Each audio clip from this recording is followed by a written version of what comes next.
How did early Dracula adaptations deal with bad special effects?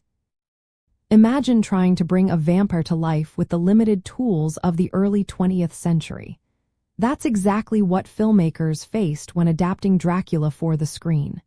Back then, special effects technology was pretty basic, so they had to get creative to make their monsters believable.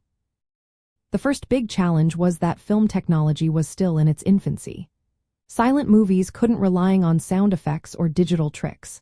Instead, they used shadows, makeup, and camera tricks to suggest horror.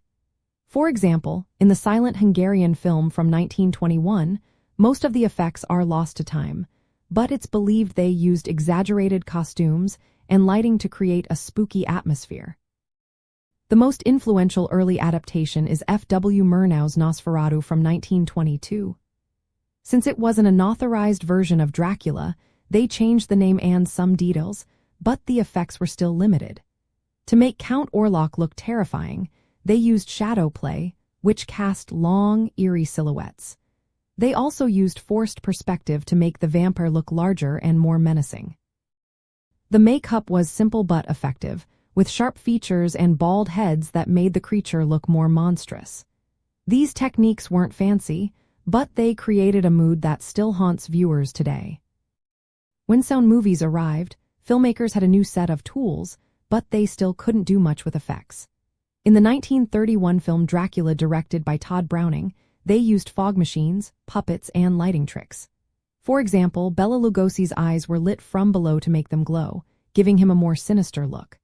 Thick fog filled the set to hide cheap props and add mystery. Instead of showing transformations or flying bats in detail, they relied on suggestion. For instance, bats were shown as puppets on wires, and quick cuts made the scenes more dramatic.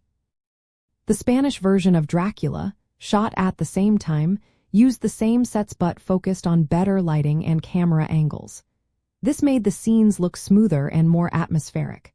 Both versions avoided showing too much of the monsters directly. Instead, they let the audience's imagination fill in the gaps, which actually made the horror feel more real.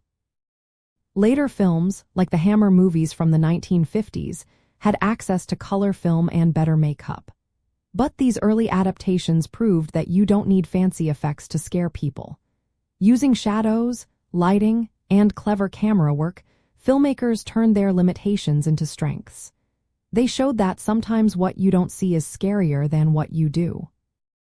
These early Dracula movies set the stage for how horror could be effective even with simple tools, and they reminded us that creativity can turn weaknesses into iconic moments.